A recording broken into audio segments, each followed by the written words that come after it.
दक्ष के 60 कन्याओं का विवाह, दक्ष और वीरनी के यहाँ देवी शिवा का अवतार, दक्ष के द्वारा उनकी स्तुति और सती के सद्गुणों एवं चेष्टाओं से माता पिता की प्रसन्नता।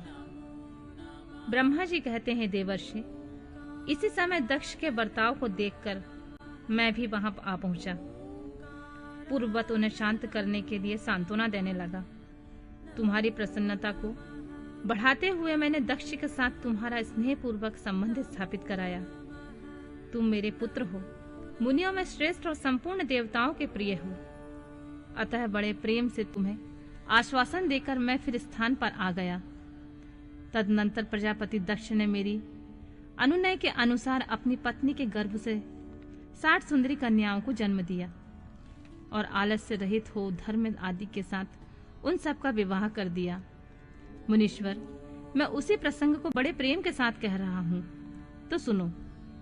मुने, दक्ष ने अपनी 10 कन्याएं विधि पूर्वक धर्म को ब्याह दी, 13 कन्याएं कश्यप मुनि को दे दी, 27 कन्याओं का विवाह चंद्रमा के साथ कर दिया। भूत या ब्रह्मपुत्र अंगिरा और कुशाब्र को उन्होंने 2-2 कन्याएं दी। शेष 4 कन्याओं का विवाह अरिष्टनेमि के साथ कर दिया।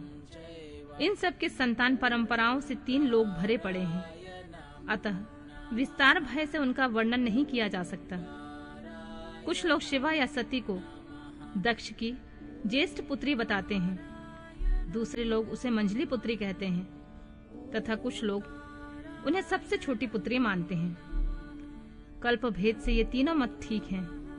पुत्र और पुत्रियों की उत्पत्ति के पश्चात पत्नी सहित प्रजापति दक्ष ने बड़े प्रेम से मन ही मन जगदम्बिका का ध्यान किया, साथ ही गदगद वाणी से प्रेम पूर्वक उनकी स्तुति भी की।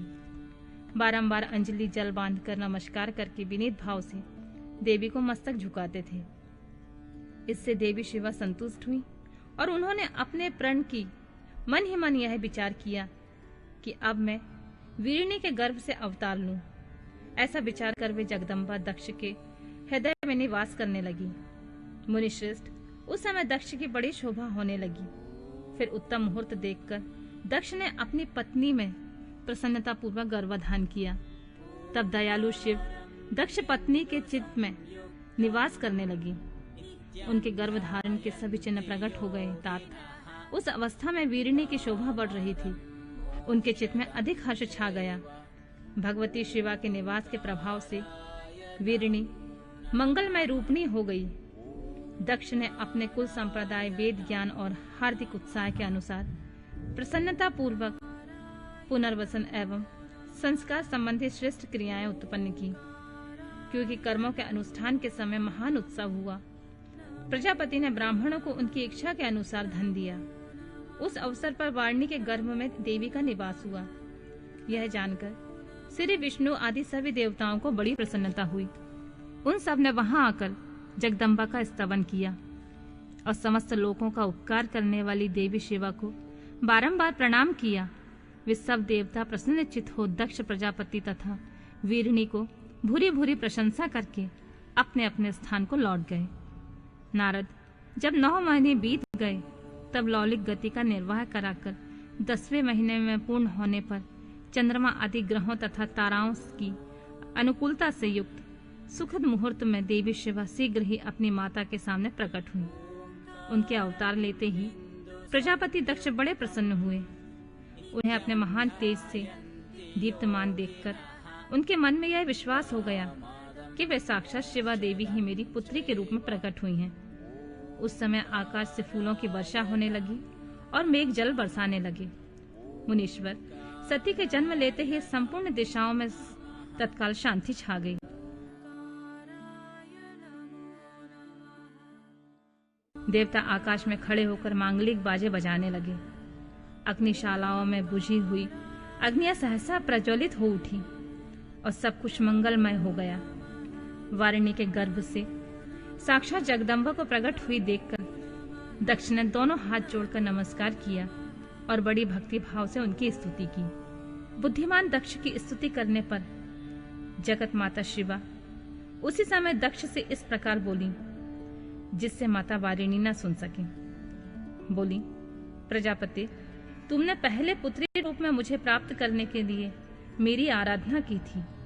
आज वह तुम्हारा मनोरथ सिद्ध हो गया। अब तुम उस तपस्या के फल को ग्रहण करो। उस समय दक्ष से ऐसा कहकर देवी ने अपने माया से शिशु रूप धारण कर लिया और शैशव भाव को प्रकट करती हुई वहां रोने लगी। उस बालिका का रोदन सुनकर सभी स्त्रियां और दासियां बड़े प्रेम से वेगपूर्वक प्रसन्नता पूर्वक वहां आईं। आशिकी की पुत्री का अलौकिक रूप देखकर उन सभी स्त्रियों को बड़ा हर्ष हुआ। नगर के सब लोग उस समय जय जयकार करने लगे। गीत और वाद्यों के साथ बड़ा भारी उत्सव होने लगा। पुत्री का मनोहर मुख देखकर सबको बड़ी प्रसन्नता हुई। दक्ष ने वैदिक और कुलोचित आचार का विधि पूर्वक अनुष्ठान किया। ब्राह्मणों को दान दिया और दूसरों को भी धन बांटा। सब और यथोचित गान और नृत्य होने लगे। भली भांति मंगल कृत्यों के साथ बहुत से बाजे बजने लगे। उस समय दक्ष ने समस्त गुणों की सत्ता से प्रशंसित होने वाली अपनी उस पुत्री का नाम प्रसन्नता पूर्वक उमा रखा। तदनंतर संसार में लोगों की ओर से उसके और भी नाम प्रचलित किए गए, जो सबके सब महान मंगलदायक तथा विशेषतः समस्त दुखों का नाश करने वाले हैं। वीरिणी और महात्मा दक्ष अपनी पुत्री का पालन करने लगे तथा वह शुक्ल पक्ष की चंद्रमा के समान दिनों दिन बढ़ने लगी। द्विजश्रेष्ठ, बाल्यावस्था में भी समस्त उत्तमोत्तम गुण उसमें उसी तरह प्रवेश करने लगे जैसे शुक्ल पक्ष में बाल चंद्रमा के समान मनोहारिणी कलाएं प्रविष्ट हो जाती हैं। दक्ष कन्या सती सखियों के बीच बैठी बैठी जब अपने भाव में निमग्न हो जाती थी, तब बारंबार भगवान शिव की मूर्ति को चित्रित करने लगती थी। मंगलमय सती जब बाल्योचित सुंदर गीत गाती, तब स्थाणु हर तथा रुद्र नाम लेकर शिव का स्मरण किया करती थी।